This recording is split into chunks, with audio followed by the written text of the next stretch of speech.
Vivez les grands moments d'analyse, décryptage de l'actualité brûlante de l'heure, dans le monde et partout au Congo. C'est sur la chaîne BBC Mpoï TV. Toutes les vérités sur fond d'analyse, décryptage, sans langue de bois. Sur BBC Mpoï TV, on passe au peigne fin, l'actualité brûlante de l'heure. Nous sommes fiers d'être Congolais, nous sommes fiers d'être Africains. Construisons ensemble une bonne société pour nous et pour nos enfants. Tous à la fière, Yakozala Congolais. Tous à la fière, Yakozala Africain. Tous à la na Bomoko, Poto Tonga Mboka, Pona Biso, Nabana Nabiso.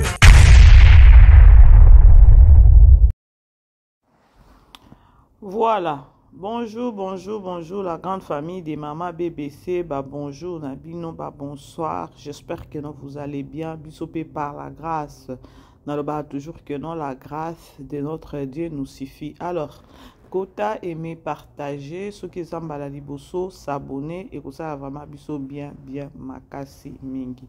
Lelo eza mokolo ya mbotama ya Belvi Kandi, la patrona, Poutine de l'écriture, celle contre tous. Mama Kioma.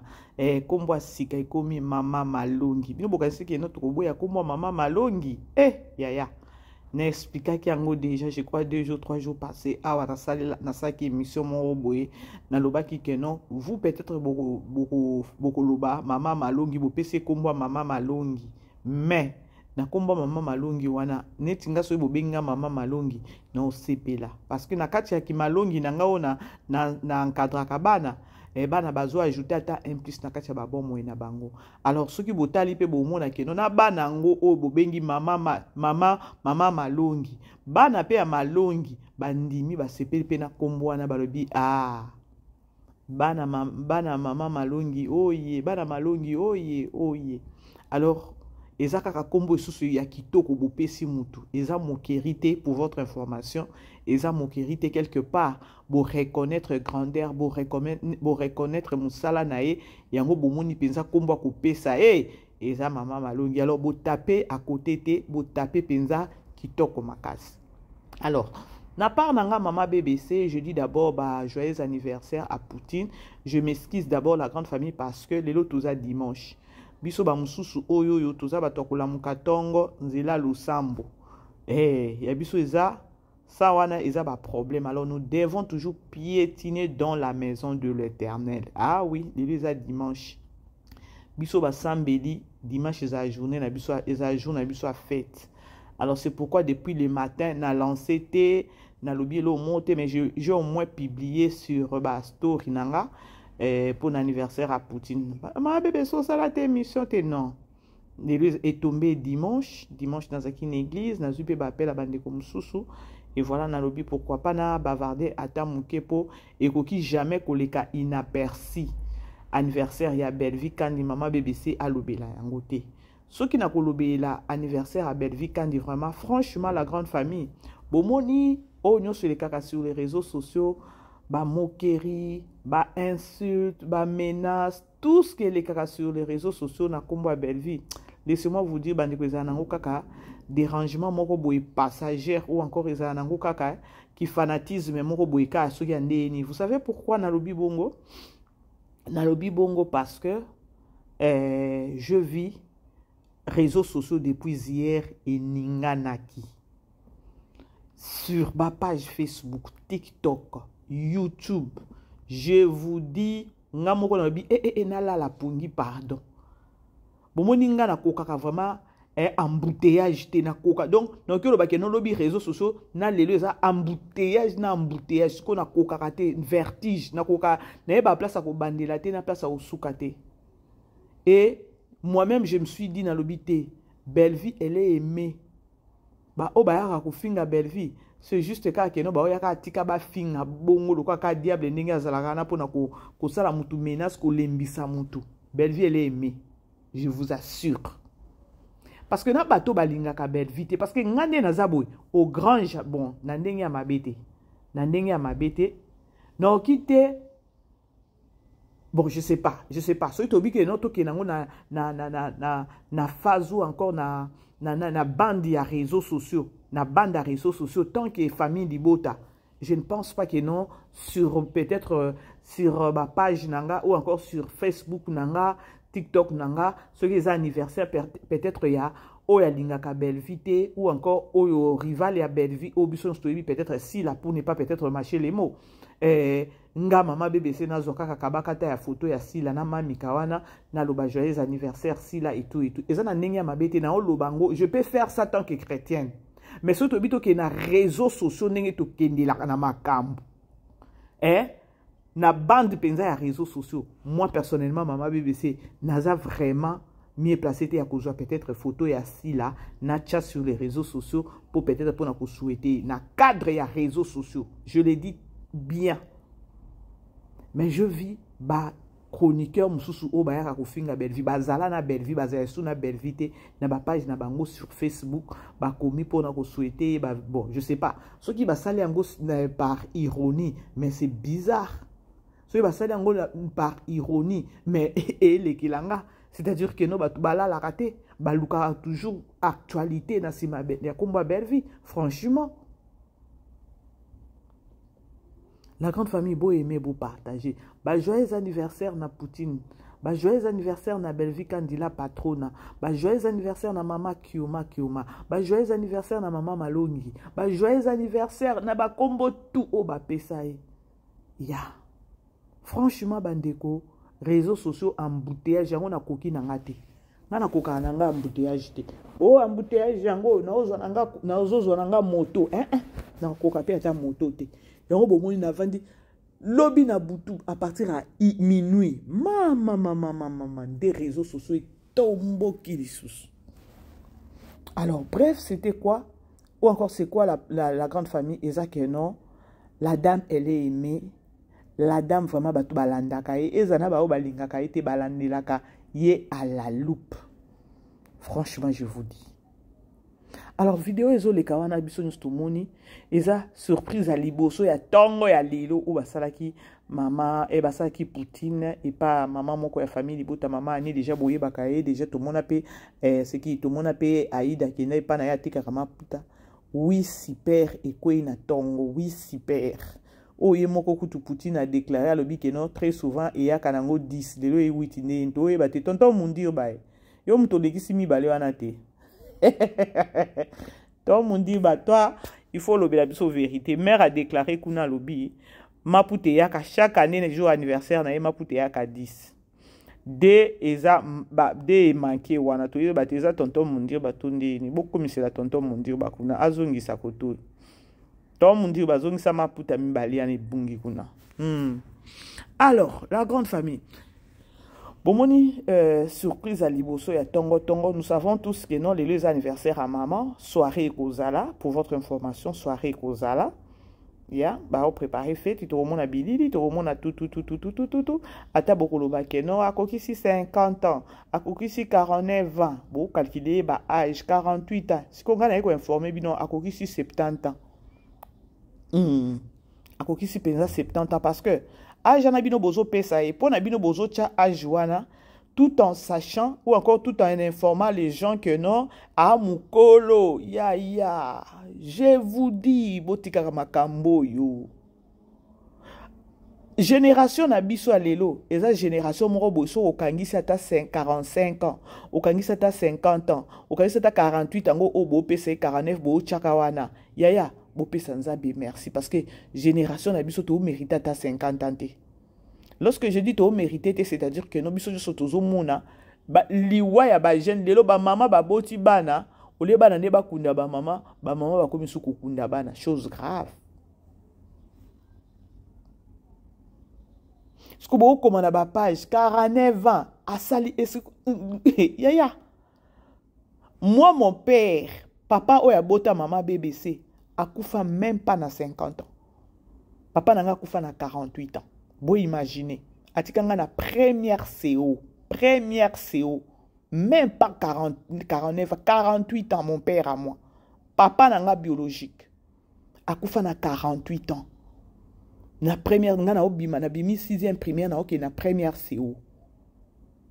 Na koti première CO, papa nanga akufi. Ce que bon imaginez. Moutou moko bo akokisi 49 ans. Akokisi 50 ans. Vous vous moquez. Il y a âge à Moutou parce qu'il y a commis Moukolo. Ah! Mais notre communauté, ça a un problème, hein? Ngalelo soki na kangisi 50 ans, et c'est sengo. Parce que mon père a coqué ça 48 ans. A coqué ça 48 ans. A coqué ça 50 ans, pardon. A coqué ça 48 ans. Maintenant, lorsque vous souhaitez joyeux anniversaire, faites bien tes 49 ans et tout, et 49 ans, c'est quoi cette histoire? Hein? Donc, communauté congolaise aux angata ya kolobake non, mutu soki akokisi ata 48, ata 49, voire même ata 45 ans, c'est une grâce. C'est une grâce parce que génération lelo eza génération moko zo tambola mabe. Eza génération moko boye mabe eza ebele. Eza génération moko boye o ezo honorer ata la personne de Dieu de Jésus-Christ était. Eza génération moko boye oyo penzata nzambe ye moko na Bible a baya pourquoi kela mutu. Pour nzambe ye moko pe après avoir créé mutu bagaf a baya pourquoi a créé mutu. Pour votre information bato baye baate. Nzamba baya katango après qu'a créé mutu bagaf a baya. Il s'est même demandé pourquoi a kela mutu. Parce que le comportement wana o nzamba mona ki et ça qui keno a baye pourquoi kela mutu. C'est ce qu'on est en train de vivre aujourd'hui dans la génération. Bato bakomi ko se moquer na âge. Koto bino bo mami ki 49 ans, o koto 48 ans. Mais ceux qui bino bo 48 ans, bo 49 ans. Mais bo ebi ke non si la zam ko pas belle vie. Non, c'est juste le cas na ngisi ko kana rappeler ces émissions moko boye na ye na ngana esengo pona ko souhaiter ba joyeux anniversaire na star nanga ona lingara penza. Oto chaka na mabondeli, oto lelela penza nzambe ke no Seigneur protection na yo. Ata to ko sambela ba famille na biso to sambeli ba vie na biso, mais to bosana ki na ba prière te. To bosana rene na ba prière te parce que aza être moko ya koloba ke non aza vraiment non que le banini non que le ba aza spécial à son genre. Parce que tant bino bo 49 ans mais na âge assi la abo tatona wati bolinga kabalo bati la 50 ans. Parce que nga eloko eleki la ranga désolé Nathalie sur Facebook bandeko, c'est presque beaucoup de comédiens oyo ba souhaiter ba joyeux anniversaire na belle vie. Nake na page ya Grâce Luzolo. Page ya Grâce Luzolo et pesa kingana kolela. Nabi wow. O eza poème, eza poésie. To eza nini mais otangi biloko Grâce Luzolo a commis na page na ye le moment où azo souhaité ba joyeux anniversaire na celle o ya bengaka mama o ya pesa ye makambu na monde ya théâtre mais non laisse tomber. Grâce Luzolo a beti biloko moko. Grâce Luzolo a beti biloko moko. Alobi babiloko moko boye oyo na tali et je me suis dit à partir ya je sais pas ce qui poème ce qui poésie ce qui nini yango oh grâce à alobi pour na belle vie je me suis dit que non bah artistes et comédiens ce sont des hypocrites. Pourquoi je dis ça? Na lobi te que non grâce à ça hypocrite à partir ya ba dire ya grâce je vite compris que non bah artistes et comédiens bah ça bah hypocrite dans le sens que non bah yebi grandeur à belle vie. Mais misusu ba ignoraka. Mais avec grâce à faire voir réalité. Donc il non natangela bino ka mukie parce que nga demain sera l'anniversaire d'une femme extraordinaire et exceptionnelle ou au nom de Bellevie Kandi officiel. Mon souhait est que Dieu t'ouvre de portes inattendues, que tu continues de nous épater davantage par ton métier, que tu continues à nous épater davantage par ton métier. C'est-à-dire que non, il y a d'autres artistes oyo bazalaka épaté na musala Belleville mais babilama du moins grâce à avouer yango. Maintenant pourquoi muto abongo bokyo soutenir yete? Pourquoi muto abongo bokyo baisser ma côté? Donc continue. Que tu continues à nous épater davantage par ton métier. Tu es une femme dévouée à ton travail. Tu es unique à ton genre, maman. Tu es cette femme qui inspire.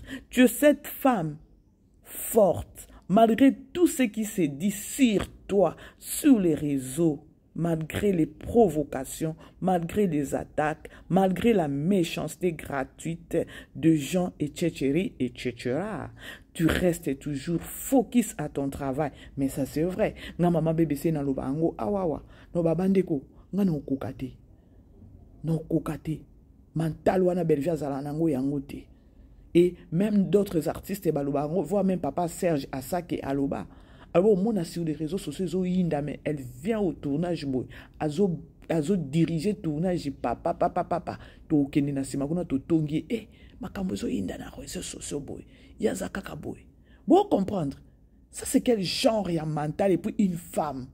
Les autres au monde à voir même bata ba pasteur ayo kakata te bandimi mi balé batonga ki peut-être yé ou bien batonga ki ata moi si na batonga ki ata bana ya façon ako ningana na cher wana ya tout le monde a makambu nzambe maîtrise de soi oyo et pesa meli mutunyo so touté, c'est-à-dire que non Belleville za mutu moko ko féliciter na ndenge mabete bande non lo bananga ka vérité non lo baka vérité. Pour que la papa Serge mon repas bima bien totonga ke hermoto bi ezo inda sur les réseaux sociaux peut-être le tournage zalaté dengezo inda boy mais même beaucoup monde aye à diriger texte kaka nenga ni atuna ka c'est comme si rien n'était ce que boy bisanga Alors, malgré la méchanceté gratuite de gens, etc., tu restes toujours focus à ton travail. Même si, étant qu'un être humain, tu peux souffrir en silence, mais tu ne permets jamais que cela affecte ton boulot. Waouh! Mais ça, c'est vrai. Moi, à ton travail, au commis dépaysé, au commis déséquilibré, au commis se peine. Pour moi, il y a des places au diable à sakala biso. Dans la vie, il faut tout tikalaka focus. Dans la vie, kolingate mbonge morobo eye eningisa yo elongolo na objectif na yo elongolo peut-être na vision na yo. Je vous dis la grande famille, yango bomona nga na lobake no Belleville a inspiration à bato ebele. Belleville a inspiration à bato ebele. Moi, elle m'inspire. Lelo nazaki naoke église la grande famille na komi église nazui appel moko bo imaginer nazui appel moko boy appel wana est déséquilibré kinga et bebisa kinga moral et bebisa kinga état d'esprit na na uti kokota intercession à tongo avant qu'il te banda après nazui appel moko boy na sololi j'étais donc bo imaginer na la muki tongo et je savais que non na kokota intercession à tongo avant qu'il te banda. Mais après, quand intercession, il appelle les côtés. Alors, il fallait na yamango parce que après intercession, moi 5 minutes, il y a bongisa, et nazu appel. Et t'inga pe akoloba keno a tapé après intercession, bongo kozwa ta téléphone te kanga phone mbala moko. Parce que appel wana mbala moko est déséquilibré kinga et baby sa kinga moral. Na vandi boye na bi Seigneur, na o prier ndenge nini. Parce que service à l'élo n'a préparé qu'il y a depuis lobby. Non, je dois être concentré parce que ezaki botoyamba ki mupaya mo boy. Au moins na vandi boy nazo kamatea mais esprit et c'est ningana ki. Jusqu'à tel point na ko zwaka ka autorité na télémeli yango na bité, na bima na présence en Nzambete. C'est pour vous dire quoi? C'est pour vous dire que non, la dame Otomoni Belleville Oyotoyebi Belleville, elle est forte. Elle est forte, la grande famille. Elle est forte. Ndenge to mona kasile bota la ka ndenge makambo uta ikobima. Muto asali publicité azweli yango mbongo ya bilamba alataki. Mais réseaux sociaux ningani. Mais hier, bomoni ye wapi nakati ya bisi ye wana ake wapi orphelina. Ake orphelina, ake ko assister bana. Bino koto bo souffrir peut-être bolinga bo déséquilibrer mutu. Mais nzamba zo pambola zo continuer. Bandeko, ça nous a donc ils ont apprendre biso eloko moko te na ba makambo mosusu. Il faut tote ya mandenge ni na sa moyo. Donc alinga ko affecter musala na été, boulot na été. C'est ça. Tu as appris à te focaliser que sur ton travail. Tu as un mental d'acier. Hey, ya. Bota kanga mama BBC na ABC bino keno appelle kaka boye pa. Esprit baby. Jusqu'à tel point na dit na tele melango awanga na ki osambela. Abinabi allez pouf na sambelika na autorité na bengane na bi kola tangate. O ezaka ka diable pe alinga bimsanga peut-être lelo nzamba bénédiction moko boyeza yanga lelo diable alinga longolanga na présence. Mental d'acier wana ndinga pe na zo linga nzambe apesanga pinza. Alors elle est à féliciter. Dans on loba boye, na loba parce que nanga na yondeko, oh peut-être to ça na ba faiblesse moko boya likambo mo muke, o memani na yote. Même la Bible elle-même nous dit gardez silence et moi je combattrai pour vous. Voilà. Et moi je trouve que non, ndezalaka peut-être adage moko ya Bible oyo Belvi a utilisé comme makasi. Po ba mental d'acier na ye wana nga na mona ngo sous normalité. Ah oui. Alors ndeko moi si ndeko mobali nanga mama bébé so na websa bino qu'on soit le quoi belle vie. Parce que diable azalaka na réserve alinga toujours kolongola mutu na vision. Diable alinga toujours kolongola mutu na objectif. Na loba ngo toujours na lobi ke non. Ce qui belle vie azaki pe na mental d'acier ngo te. Mais to liaka auto liate na belle vie télévision.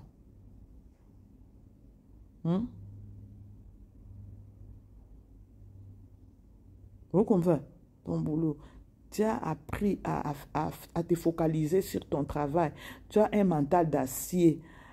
Un mental d'acier assez fort que la colère de gens sur ta personne est devenue ta source de motivation. Mais sûrement, na lobango na bibo moni bandeko o nyonso boyaka boye bo fingi bo sala tout ce que vous faites là et comme inspiration na. C'est que grâce à lobby nga mama BBC na yepsa binongo chaque jour na bité. Nga na timbi Poutine oyo. Bon mona te Poutine plus harcèlement isa makasi. C'est plus ba inspiration et pe comme bandenge moko boye ba film na donc il est elle est unique. Ba film a Bellevue oki ko chango peut-être oki ko bon, tout le temps, ba kombote na melinanga. Donc, la colère de gens sur ta personne est devenue ta source de motivation. Oui. Car selon moi, tu t'es dit ceci. Si seulement moi, Bellevue, j'abandonne, ils vont encore se moquer de moi. Et quand tu vois les insultes et tout ce qui se dit sur toi sur les réseaux sociaux, tu deviens de plus en plus agressif dans tes scénarios. Ah! My God! Mais non, c'est monsieur. Grâce à Beta qui est là, la grande famille, balandara mama BBC. Bocha ba j'aime kuna. Boipsa mama BBC. Ma BBC lobango. Ce beau talita on belge makambo pas si bandit. Belge a comment agressif na ba scénario na yo, a comment trop agressif na ba film na yo, zota la boto comprendre be la te. Oh kaka Belge to yeba ka to ezanini. Grâce à Maëlle, oui, grâce à ça penza Maëlle. Et puis il a employé mon il a bien dit ça, tu deviens de plus en plus agressif na ba scénario na yo, mais sûrement a comme ba kanda. C'est pas belle fille. C'est ça Dieu. Yahweh. Donc continuer la grande famille. Bino bo aimer kuna bo partager. Tu deviens de plus en plus agressif dans tes scénarios. Wana ba titre. Yamakasi. Ezo bima. Ba ide ezo se. Ezo sopana en désordre. Sûrement, si c'était peut-être moi, subir tout ce que toi tu subis dans ta carrière, mais j'allais déjà abandonner. Oh mon Dieu. Et puis, mouton commis, oyo, artiste et comédien.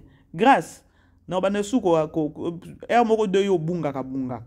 Nga pende na yaka mabe soko bungi. Mabe penza.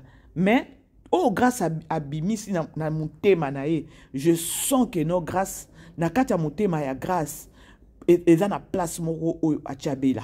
Franchement. Imaginez mouton reconnaître le que non, au moins, biloko e bimaka sur les réseaux sociaux, na kombo na yo. Hein? Sokinga na abandonna. Effectivement. Sherika abandonna ki ate.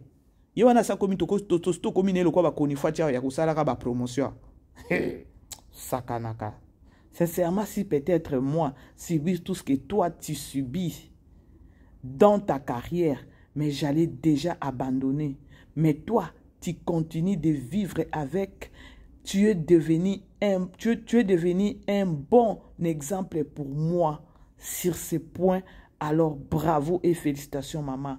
Ma prière est que Nzambe abombe la biso yo. Aïe. Na qui peut ça coller là. Oh Seigneur.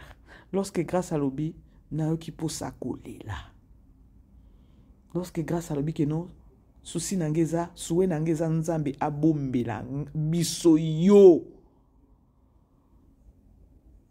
Oui, je senti pensa que non grâce na kacha mutema na belle vie za. A muto ko bunga mukie, mais elle tient belle vie na mutema na et il tient belle vie pardon na kacha mutema na.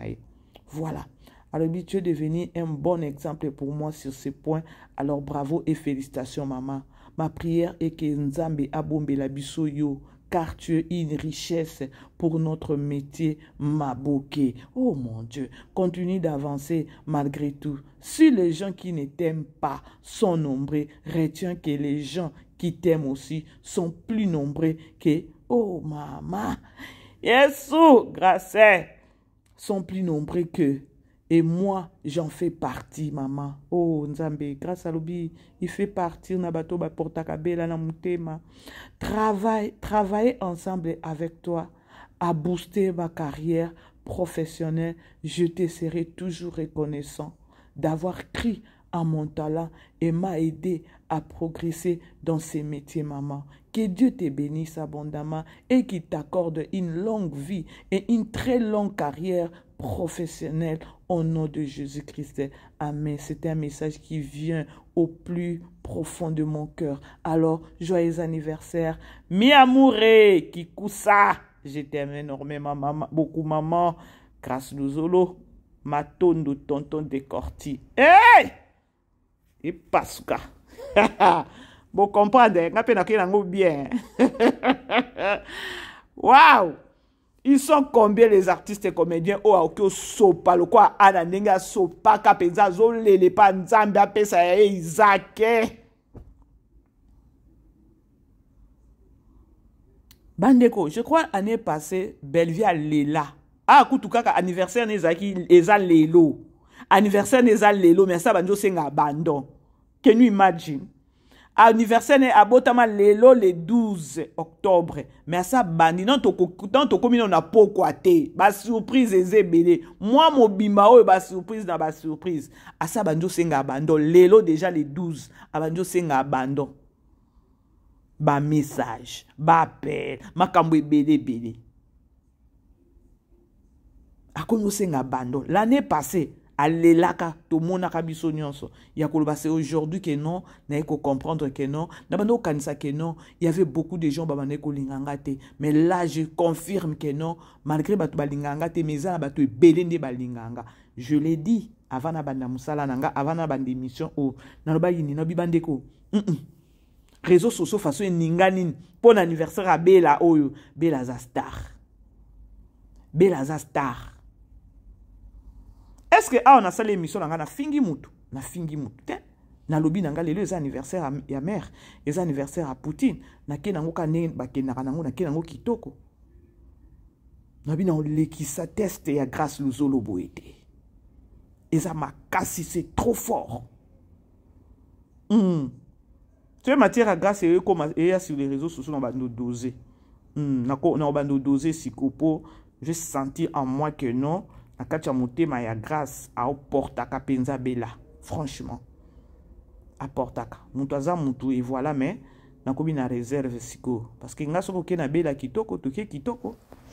Défaut na nga pende yango wana nzambe mabe Seigneur limbisa. Alors bref, c'était au moins ça, tous la surprise, la surprise di octobre et si là. Na ne silité de l'autre tozaka les 12, to tike na 28 jours. Et 28 il y a ça banjo senga ba pardon. Poutine. Tika affaire na yo wana. Yo yambaka ka ba cadeau. Yo yambaka ba surprise. Ba fanfaro nan ba yete ba roya. Nzambe. Koza famille libuta gugu. Voilà, on est déjà surprise à liboso yango wana ya ba oui super. Oui, super. Na ba ini pe ba poster bela. Malgré bo sala ngona ironie, du moins bo reconnaître que non star abota makilelo. C'est ce qui est important. Hey! On est ensemble quoi. Voilà la grande famille Tozalawana. Soirée eza. Alors total à la soirée, ba surprise ni kozala et tout. On est là. Ba biso ba mususu to ebi déjà surprise. Mais on ferme notre bouche. Kabouchwa. Tozalawana toujours branché sur BBC Mpoi TV. Alors, joyeux anniversaire de sous la poutine de l'écriture notre star. Star Azaka Moko. Star Azaka Moko Azo Konza. Yangwana ba bundisa ba bundisa ya bino bongo ya zawana ya bichete ndabe mutu ache wana ne fait qu'évangéliser. Bondima ko. Bondima. Bref, la grande famille na komi na suka. Na komi na suka émission nanga. Je ne pense pas que non, na koloba que non, bolimbisanga na lobi mabe. Na lobi mabe awate. Et lelo penza star abotami. Donc Poutine nenge ozawa na ozana kati ya berceau. Orpheline de père et de mère. Sko bino boya ko bundisa.